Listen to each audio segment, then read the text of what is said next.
What is up, everybody? Welcome to Pub Sports Radio and the Draftkings Picks and Prediction Show. Be sure to tune in every Wednesday where me, Weezy, Monk, and Gordo break down the upcoming card from a DFS perspective and give our predictions on the fights as well. Also, be sure to leave a like, subscribe here to Pub Sports Radio so you don't miss out on all the other content throughout the week.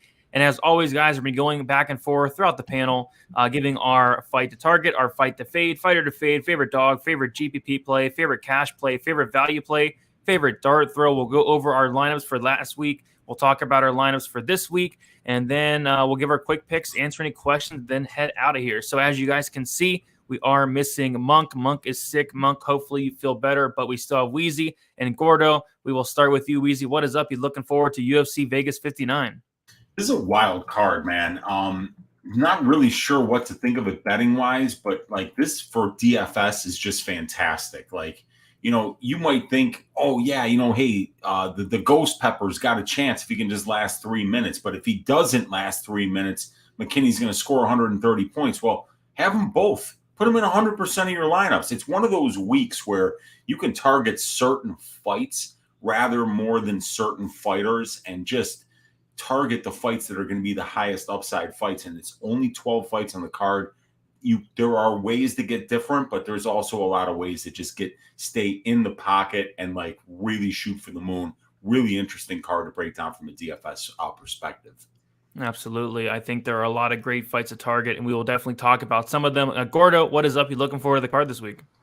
I am, and Weezy completely hit the nail on the head there. It's such a volatile week. I mean, a lot of spots where fighters have such high ceilings, such little floors, and unfortunately, I have been on the wrong side of a few of them. Lewis versus Pavlovich, for instance, last week. But this is a spot to redeem myself. I'm ready to go. A lot of actually really fun fights I think are flying under the radar, and I'm looking forward to breaking it down, guys. Sounds good, guys. All right, let's get right into it. Then we have the fight to target. We will start with you, Gordo. What is your favorite fight to target for this week? I don't want to steal it from Weezy, but Weezy already said it. There's a fight here that has such a high implied finish percentage already. Terrence McKinney versus the Ghost Pepper Gonzalez. I think that's a fight where really you have to have ownership on. And I know Weezy's probably going to touch on it, so maybe I won't talk too much about it. But 9.5K, sure, it's cheap. I know Monk's to be talking about here about that being the optimal salary. Miss you, Monk. But let's just go with the fact that McKinney's minus 200 to finish in round one. That is the most likely outcome for a lot of people, and I tend to agree with that. He's a very fast starter, lots of power, lots of finishing ability. I think he's going to have the Ghost Pepper covered everywhere and have the ability to score very, very high. With that being said, what is his cardio after 3 minutes? What is his cardio in round two? Is he going to be able to withstand it? Because the most likely outcome is he's probably going to expend everything trying to get Gonzalez out of there. And if Gonzalez can survive, I mean, at that price tag he does have, 6.7K, that is something you got to look into, because at 6.7K, if you're getting a finish, especially in round two, which probably is most likely outcome after that Terrence McKinney gasses out, you have to think that score is optimal. So either way for this fight, I think it's really one you're going to have. Either going to be Terrence McKinney really early on or Eric Gonzalez after he survives the first onslaught. Absolutely. I think any Terrence McKinney fight should be targeted heavily. The fight that I went with is going to be Josh Quinlan going against Jason Witt. It's minus 270. Fight doesn't go to decision, and I see this fight playing out one of two ways. The first way I see it playing out is Josh Quinlan landing a big knockout shot. This guy has a ton of power, a 100% finish rate, and Jason Witt has been finished in all of his losses, which is 8 losses, 6 of them coming by knockout. I think Quinlan is live for a knockout in any round, first, second, or third. And then the other way I can see this playing out is Jason Witt going in there and wrestling for 15 minutes. If he does that at 7,600 and wins a decision, he's going to score a ton. So I like Quinlan for the finish upside at 8,600, and I like Jason Witt for the decision, takedown, control time upside as well. I think the winner does score very well, and these prices are right in that mid-range, which is something I also like. Weezy, what is your favorite fight to target for this week? Yeah, I was McKinney Gonzalez is fantastic. Quinlan Witt is the one that I had written up. I think that's fantastic for all the reasons that Brady just spoke about. But let's talk about Jamahal Hill versus Thiago Santos. Hill is a guy who's already scoring almost 4 DraftKings points per minute, independent of wins and losses. So, in a 5-round fight, if this thing were to go the distance, even Hill is going to be and have an opportunity to score like 125 to 130 points in a decision win. But Santos is a really good counter striker, and he already dropped Magomed Ankalaev in their last fight. Early in the fight, when Ankalaev just kind of decided, you know what, I'm going to kind of go for it here. And we know that Hill's going to be pressuring, throwing volume. He's got a great body kick. Both of these guys have got a ton of power. So whoever wins this fight is going to score big. But I think that Santos could be a very low-owned guy in a 5-round fight that's got some sneaky upside. He could catch Jamahal Hill early in this fight with a big shot. But the most likely, option is Jamahal Hill, at 9,000 in a 5-round fight for a guy who's already scoring a ton of points and who has a lot of knockout power. He's a very easy, high upside shot that's not that expensive. So that fight's a great one to target as well. I think you're muted, man. I was just saying I like it. And then 3 really good ones there. Let us move on to the next thing. We have the fight to fade, and I will kick this one off. The fight I'm going to fade is going to be Corey McKenna going against Miranda Granger, plus 200. Fight doesn't go to decision. If anything, I'll have Granger. I think she has a decent floor. Even if she loses, I think she goes the full 3 rounds here. And I think this fight is going to play out a lot more competitive than the salaries do indicate here. You have McKenna, 9-100. No way I can get there. And even Granger, if she does win, I kind of see her picking apart McKenna, being a very low-scoring fight in general. So this is a fight I'm just content to fade, not have any ownership on it. Like I said, if anything, Granger to 7,100 just for the price savings there. Weezy, what fight are you fading this week? Yeah, I kind of figured you guys would be talking about most of the women's fights. So I picked a different one here. I went with Zach Pauga versus Mohammed Usman. This fight is the 7th most likely to finish inside the distance on the slate. But from what we saw from each of these guys in the house, it's likely to be a fairly low-volume stand-up battle. Both guys have pretty good takedown defense. Neither guy is much of a finisher. So I could see this being a low-scoring, slow-paced fight that goes to decision with very little grappling. It makes Zach's price really hard to get to. And even Zach at 205 pounds prior to being in the house only finished one of his 5 pro wins. The guy's not a finisher at 205. He got to finish in the house, but keep in mind, that was the second time that both of those guys had fought in like 2 weeks. So, it's probably what happened in the house isn't always the best indication of what's going to happen when these guys have a full 6-week camp to prepare for the fight. And that's going to be the case here. So I think it's going to be a low-volume fight, and I think it's a decent one to avoid because a lot of people go towards those heavyweight fights. I think that you can go the other way this week and keep this one off your lineups. Sounds good. That is a good one there. Gordo, what fight are you fading for this week? Yeah, I kind of expected no one to talk about that one and that to be my sneaky one, but I guess on the same side there, Weezy, I do think that Zach Pauga and Mohammed Usman does go, you know what, I think people see the heavyweights and they think that something big is going to happen. I do think it could be a very slow affair. You got a guy in the favorite, Zach Pauga, a huge price tag, and as Weezy mentioned, only one finish. I mean, he's a decision machine, even in the amateur side of things, and I do think it's going to be pretty low volume. I think that the bigger guy is going to be Mohammed Usman, but the more explosive guy being the favorite in Zach Pauga. That being said, 8.9K is really hard to get to. I think it's a spot where it's going to probably be a staring contest for a lot of the time. I think that these guys really respect each other, and I think that spending so much time together, they're in the house. They're going to probably have a slower affair. Don't think it's going to be any high stand versus Tercios here. I think it's going to be a slow pace, take their time, slow affair, not much grappling, as Weezy mentioned. I do think there's a better spots to get to. Sounds good, and that's going to be a great transition into the next section here. Our fighter to fade, and yeah, I have Zach Pauga, 8,900. Typically, you do want to fade, you want to target these heavyweight fights, but Zach Pauga, he's not a heavyweight. He's a light heavyweight. He was talking in the interview today, saying that he's going to eventually go down to light heavyweight, and he's super small for heavyweight. He's 6 foot, and he's even small for light heavyweight as well. And then I just see his path to victory. Just using his speed, using his movement, and outpointing Mohammed Usman over the course of 3 rounds. I don't see Zach Pauga going for takedowns here. And like Weezy said, Pauga is not a finisher at light heavyweight, and it would really shock me if he went up here and finished Usman, who has never been knocked out at heavyweight. So I think this fight probably even goes to decision. 8,900 for Zach Pauga is just too much for me. Gordo, what fighter are you fading this week? Yeah, I've talked enough about Pauga. Let's talk about Corey McKenna as well. I know you mentioned it. I think those are the 2 fights that a lot of people are trying to fade as well. But Corey McKenna at 9.1K, I mean, the other in the room is that difference on paper. I mean, that reach advantage, that height advantage for her opponent in Granger. And I do think that it's going to be harder for someone in Corey McKenna to go in there and close the distance like she wants to. I think that at range is going to be Granger all day. And it's really hard for me to get to at $9,100 price tag for Corey McKenna. That being said, I mean, if she fought to the best of her ability, she could look decent, but I can't trust her IQ. I can't trust her striking. I can't trust her going there, get takedown, and score well. At 9.1K, I do think that there's a lot better options up top. Sounds good. Weezy, how about you? Yeah, it's McKenna. I mean, she's not a finisher, and at 9,100 at her current work rate, we could expect around 82 points in a decision win from her. So it's nuts to think about passing on high upside finishers around her price range like McKinney, Hill, Quinlan, Oleksiejczuk, Spivak, to roster somebody like McKenna who has shit fight IQ, and she's at a 10-inch reach disadvantage here. And she just completely let everybody down with a $9,000 plus salary, just a few months ago against a worse opponent. So how you could think about going up there and paying that salary for her this week is almost unthinkable. Yep, I totally agree. I mean, there's so much better options up there than one Corey McKenna.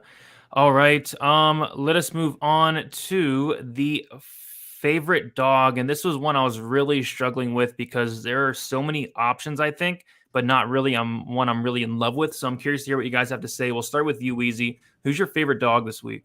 I think Geoff Neal is actually kind of a sneaky pick this week. Luque has never been good defensively. He trusts his chin. He'll eat one to give one. Luque's allowing 3.41 Draftkings points per minute over that massive sample size to his opponents. Even in a decision loss for Geoff Neal, if he scores 3.41 Draftkings points per minute, he's scoring over 50 points in a loss.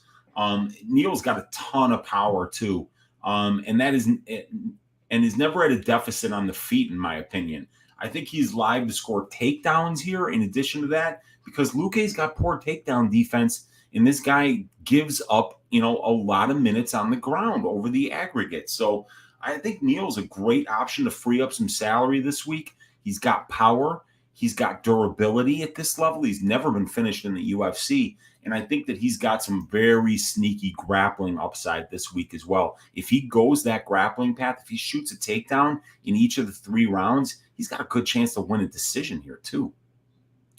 Yep, that was one of the guys I was considering. Gordo, who are you liking this week for a dog? Yeah, let's take the easy way out, because there's so many fighters here who I think have really good upside, but I don't really want to back them as my favorite dog because they could very easily finish early on. Instead, let me take a technical dog. We're taking Brogan Walker, 7.9K. She is an underdog, but I do think she has a lot higher win percentage than a lot of the other dogs in the spot here. I think she's going to have the clear striking advantage on the feet. She has the clear experience advantage in the first place, and she's also able to hold her own in the grappling and takedown defense in order to really take away from that edge that Miller may have. With that being said, Miller's got heart. She's got to want to push forward at all times, and even if she can't get those takedowns, she's going to want to try to strike and throw a lot of volume. Both got decent cardio. I think that Miller's going to push a decent pace, and therefore Walker's going to be able to outstrike her, score very well. I think she's got really high floor with it going probably all 3 rounds. And with that being said, I think she wins this fight a lot more than a lot of the dogs. Don't mind her at 7.9K. Sounds good. For me, I think Witt is a really good dog, but I kind of already talked about him. So I'll say another one I think has some sneaky upside. That's going to be Takashi Sato at 7,500. I think Brian Battle is the rightful favorite here. I don't really think he should be like minus 270, but I do think he's the rightful favorite here. But Battle leaves a lot of openings to be hit. He has like a 40% striking defense. Battle is also cutting down a weight class here, which is something to mention as well. And Sato does one thing and one thing only, and that is he hits very, very hard. That's what he does. If he does win this fight, I do think it's going to be by knockout there. So I think you will get opportunities here to hit Battle. And if that weight cut did affect Battle, maybe Battle does go down. So Sato was one guy I was looking at. And like I said, Witt. And then, of course, the 2 fighters you guys mentioned. Just a bunch of live dogs this week, but not somebody I'm really in love with as far as a dog I'm going to have a ton of. I think I'm going to sprinkle all of them out pretty evenly. Let us move on to our favorite GPP play here. We will start with you, Gordo. Who are you liking? Yeah, favorite GPP play. I mean, there's a lot to go to. Of course, we talked about Terrence McKinney enough. I'm going to leave him and let him rest. We'll talk about Josh Quinlan. He is my GPP play, and I love the Vanilla Gorilla. I love Jason Wood. I've lost enough money on him, but I do think that Josh Quinlan's going to have the ability to go out there and score really well. Witt has no chin. If he strikes for any period of time, I do think that Quinlan's going to have the edge. And I do think that he has a decent grounded game and a black belt enough to to stand or withstand the wrestling of Jason Witt. I do think he's able to get up. I think he's a stronger fighter, more powerful fighter, and I think that knockout upside is through the roof. Aside from Terrence McKinney at that huge price tag, I do love some Josh Quinlan at 8.6K. Sounds good. And yeah, for me, I am going to go with Terrence McKinney, 9,500. He is the highest exposed fighter I do have on the entire slate, and for a very good reason there. He's the definition of a killer be killed fighter here, and I just think he has a lot of ways to win. I think he can go out there and knock out Eric Gonzalez. We saw Jim Miller go out there and hurt Gonzalez a couple times on the feet, eventually knocking him out in that second round. I think McKinney has the power to do that. I think McKinney has a very good wrestling background, a very good ground game. We have seen Gonzalez taken down a ton outside the UFC, and Gonzalez has been submitted a few times as well, so I think McKinney can do that. And at the end of the day, he's a minus 1,000 favorite. Like Gordo said, he's minus 200 to win in the very first round. There's a good chance that if McKinney does win, it is in the very first round and probably in the first couple minutes. So I like McKinney a lot. He's going to be my highest exposed fighter on the entire slate, but I will be sprinkling some Gonzalez just in case this fight does get extended. Weezy, who is your favorite GBP play this week? Yeah, I mean, it's McKinney. I mean, the guy is DraftKings gold, 5.88 DraftKings points per minute, finished 12 of 12 pro wins. He's averaging almost 70 DraftKings points per fight, and he's been stopped twice. Dude, he scored almost 40 points in less than a round against Drew Dober in a losing effort. This guy is just absolute must own for DraftKings, and I mean, he's going to be in every lineup that I have McKinney, and then everyone that I don't, I'm probably going to have his opponent Gonzalez, just because that dude, all he has to do is last 2 or 3 minutes, and then he can wind up getting the finish late in the first, early in the second, because McKinney just throws everything with 100% power. It's going to be a great fight. And dude, that guy Gonzalez has been in some wars too, so I can't wait for that fight. That's going to be the best fight on the card. Yeah, I think it is as well. Can't wait for that one. Let us move on to our favorite cash play. I will kick this one off. My favorite cash play is going to be Jamahal Hill, 9,000. I like the price here on Jamahal Hill. I think he's going to have a lot of advantages here in this matchup. The one that I like the most is going to be that volume. He's landing 7.06 significant strikes per minute, which as Thiago Santos lands 3.77 per minute. And as of late, I feel like it's a lot lower than that. I mean, Santos just has not been doing anything in the last 3 fights. It's really hard to watch, and I'm hoping Jamahal Hill comes in here and makes this an exciting fight, because I don't want to sit through another 25 minutes of a terrible Thiago Santos fight. But I think Hill's going to come in here. He's going to pressure. He's going to force a fight out of Santos, and that could be dangerous. It really could be. Santos does it like a truck, and Hill does have a 45% strike in defense, but Hill is younger, he's faster, and I think Hill does eventually knock out Thiago Santos early on. So I like Hill, and I like him at 9,000 as my cash player. Weezy, who is your favorite cash play this week? Yeah, it's Hill for me as well. It's a 5-round fight. Hill's a big scorer, throws tons of volume, and he's always in play for knockdowns and knockouts. Hill has only scored below 97 points in a win once. That's only once, and he's got a lot of wins, 97 or more every damn time, except for the Darko Stosic fight. And Stosic just tried to stall the whole time, did nothing. But this is a guy in Stosic who's attempting, double-digit takedowns. It would take about 5 years for Santos to attempt double-digit takedowns. So it's not he doesn't push the style of fight. It's going to make Jamahal Hill be tentative. So I see Hill going out there, really putting volume on this guy, showing who the younger, hungrier, better fighter is at this point in both of their careers. So I got to go with Jamahal Hill at 9,000. The price is right. Right there with you. Gordo, how about you? Who are you liking for cash this week? Let's make it 3 for 3. I think that Jamahal Hill is the rightful favorite in the spot, 9K. I think he's got a pretty high floor, and he's not going to be as tentative as you guys mentioned. I do think he's going to be able to go out there and push his own pace, dictate where it's going to go, and really just put a pace on Thiago Santos, who has not looked like himself since challenging for that belt. I really like him at 9K. If I want to throw in another name, it's hard to ignore the fact that Sam Alvey is fighting this weekend again against someone with the same knockout power as Michał Oleksiejczuk. I think Oleksiejczuk is a decent favorite as well, and decent cash option, just because he's minus 700 to win the fight. I do think that his forward pressure, his boxing, and his power puts out Sam Alvey throughout the fight. With that being said, a little bit more risk than that Jamahal Hill side. I do like Jamahal Hill as well. Sounds good to me. It looks like we're all on the same page on that one. Let us go to our favorite value play, and I will let you kick this one off, Gordo. Who are you liking for some value this week? Favorite value? I'm going with Miranda Granger.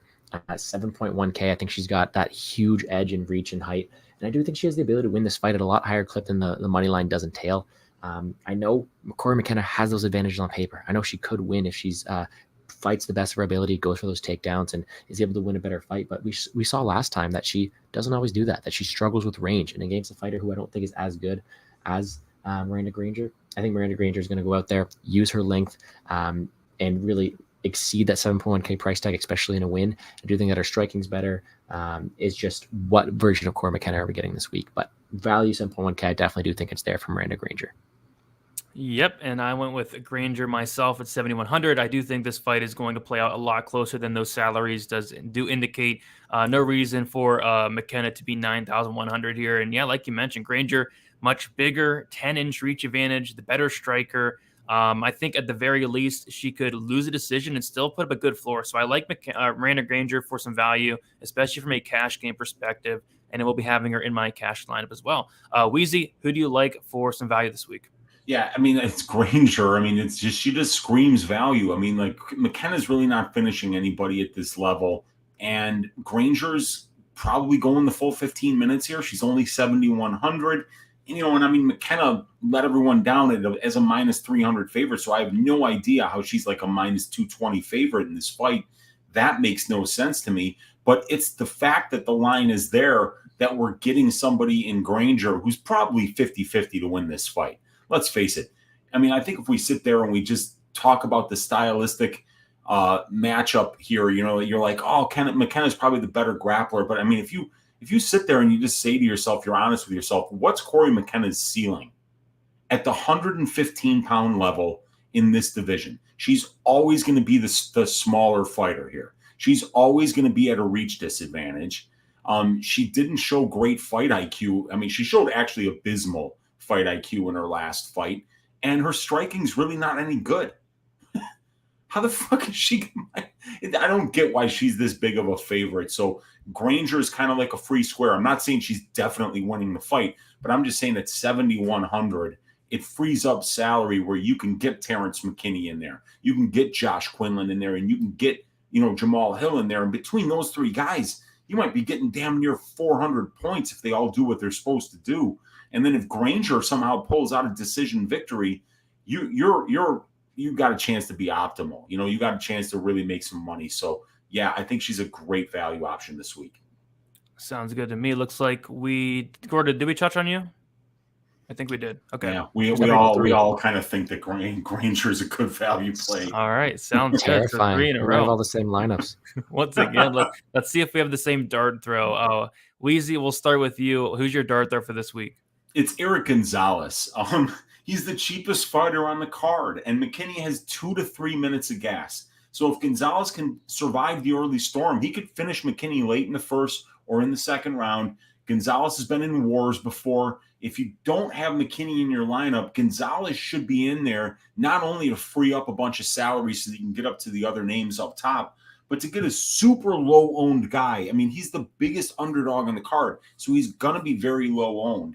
And he's got a ton of upside. And like I say, man, if you go back and you watch some of these guys' prior fights, he's getting put on Elm Street on numerous occasions and coming back from it, and then 30 to 60 seconds later, putting a flurry on his opponent. If he has the ability to do that against Terrence McKinney, he might get a first-round finish.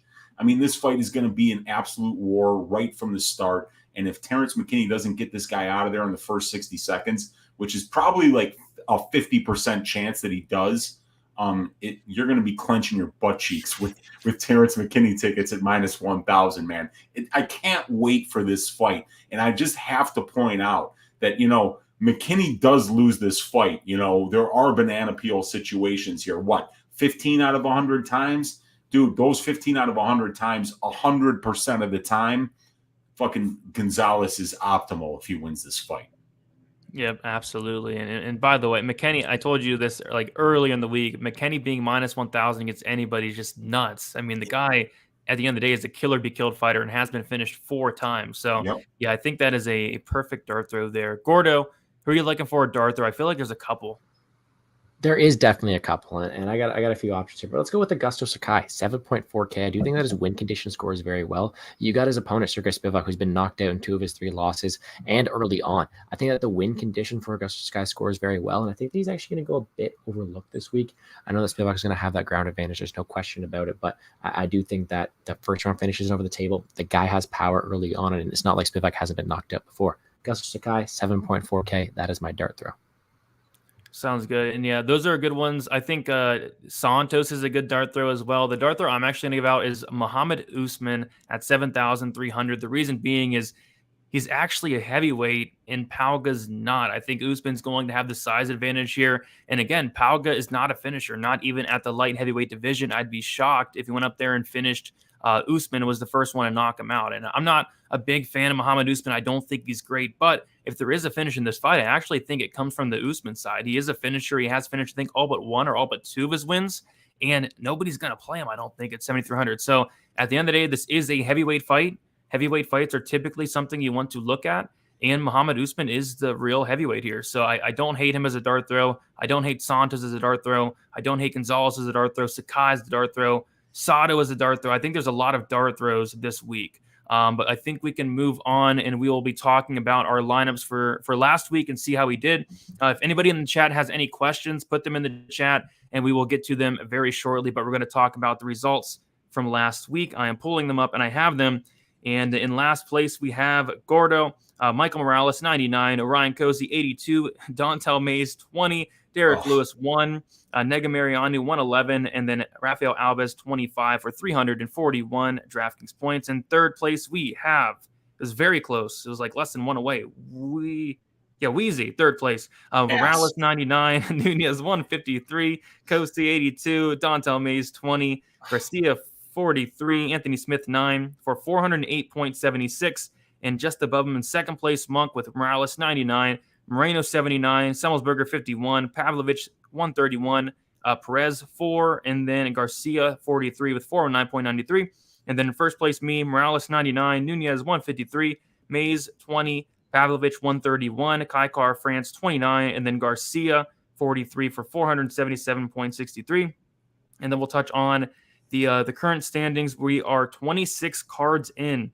In fourth place is Monk with 1,391 DraftKings points. In third place is Weezy with 10,539 DraftKings points. In second place is me with 11,068 DraftKings points.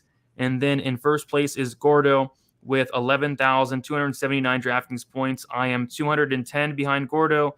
Weezy is 739 behind Gordo. And Monk is 887 behind Gordo. Gordo, you're still in first, but it is getting super competitive. Dude, you're scaring me. Stay away. And you know what? That's on me. I stuck with my gut and I took Lewis. If I just would have switched to Pavlovich, it would have been a different story. That being said, there's no regrets now. What happened happened, and I'm just ready to bounce back. Looking forward to the competition. We always love a good fight, and it's getting close. Good luck this weekend, guys. Yes, sir. We still have a decent amount of cards left to go for the year, so it's anybody's game at this point. We will give our lineups for this week, and I'll be getting Monks later in the week, of course. But we'll start with you, Weezy. What is your lineup for this week? Okay, yeah, that's the one I got. So I'm going with Terrence McKinney, 9,500. Jamahal Hill, 9,000. Sergey Spivak at 8,800. Brogan Walker, 7,900. Geoff Neal, 7,700. Miranda, Danger, Granger, 7,100. Sounds good. Gordo, what you got? I'm swinging back and forth, but let's go with this one. Terrence McKinney, 9.5K. Jamahal Hill, 9K. We're going to go Josh Quinlan, 8.6. Ariane Lipski, 8.4. Miranda Granger, 7.1. And the dart throw, Augusto Sakai, 7.4. Sounds good. I'm going to take McKinney. I'm going to take Jamahal Hill. Miranda Granger down low. Mohammed Usman down low. Ariane Lipski, and then Brian Battle there. So let us answer any questions here. Troy saying, LOL, I don't think y'all picked a 6-fight lineup of winners in the last year. Loser this week gets a Jamahal Hill chest tattoo. What is Jamahal Hill's chest tattoo? It's the thumbs up. So you got to get the 2 thumbs up, and they got to be like that, like right on each end of the chest right there. It's a pretty badass tattoo. I might get it whether I win or not. It's just like, hey, thumbs up, man. Jamahal Hill. He's my guy. I don't know if I'd get that. See if we missed anything out there. I think we are all caught up. Okay, guy. Yeah, a little bit of a shorter show this week. No Monk. I guess we'll give our quick picks and then head out of here. Weezy, we'll start with you. What are your quick picks? Let me get to the card here. I got Jamahal Hill winning in the main event. I'm picking Geoff Neal to win the co-main. I'm picking Zach Pauga, Brogan Walker, Sergey Spivak, Ariane Lipski, Oleksiejczuk, McKinney, Battle. I'm picking Quinlan, Granger, and Egger. Okay, for me, I'm going to go Jamahal Hill, Vicente Luque, Brogan Walker, Sergey Spivak, Zach Pauga, Ariane Lipski, Michał Oleksiejczuk, Terrence McKinney, Brian Battle, Josh Quinlan, Corey McKenna, and then Mara Bueno Silva. Gordo, how about you? Man, we're close this week. I'm going to take Jamahal Hill in the main event, Vicente Luque in the co-main, Zach Pauga, Brogan Walker, Sergey Spivak, Ariane Lipski, Michał Oleksiejczuk, Terrence McKinney, Brian Battle, Josh Quinlan, Miranda Granger, and Maria Bueno Silva. I think we... Oh, no, the only one we disagree on is the McKenna Granger, but it can go either way on that one for me. But yeah, guys, we did it. But before we get out of here, we'll kick it around. Weezy, let the people know where they can find you and what you have going on throughout the week. I heard a rumor that you are going live for some Ask Weezy tonight. Yes, Ask Weezy tonight, 10:30 Central Time after the Club and Sub podcast. Going to bring out the database stats, going to bring out the prop template, the matchup templates, and we're going to talk fights, man. 12 fights here. A lot of really wild underdog spots. I would have been doing a video by now with a greasy 4-leg parlay, but what's going on with FanDuel? What's going on with DraftKings? I'd like to send a shame out to all these major sports books that call themselves major sports books, but they don't have props out on a Wednesday night for a show like this. Come on. Shame. So come on, get it. Get these lines out, you guys. I got bets I got to make, and I got to get on with the rest of my life. There's other things your Uncle Weezy needs to do besides wait for FanDuel and DraftKings to get their shit together. So come on. But anyway, 10:30 tonight, Ask Weezy. Pub Sports Radio, you can always find me here. You can find me on the MMA Engine YouTube channel as well. Let's stack cash tickets like flapjacks for UFC Vegas 59, you guys. So yeah, I don't know what they're doing. Hopefully they get them out by tonight. This is ridiculous. But Gordo, let the people know where they can find you, what you have going on throughout the rest of the week. Well, coming off of a incredible viewing perspective of Dana White Contender Series, I'll do that show every single Monday night at 10 p.m. I'm looking to bounce back next week after Chris Duncan broke my heart. Anyways, you can find me on the Plays and Fades YouTube channel, on Twitter at GamblesGordo. I'm editing my DFS video now. That should be up probably tomorrow, and then a Best Bets video on current MMA. But again, if you guys want to see any of my content, go at GamblesGordo on Twitter. That is where I'm at. Sounds good. You can follow me on Twitter, DFS_numbers, Instagram, DFS by the numbers, YouTube, DFS by the numbers, here on Pub Sports Radio, and also on the MMA Engine. Best of luck to everybody, and good luck for UFC Vegas 59. We'll talk to you.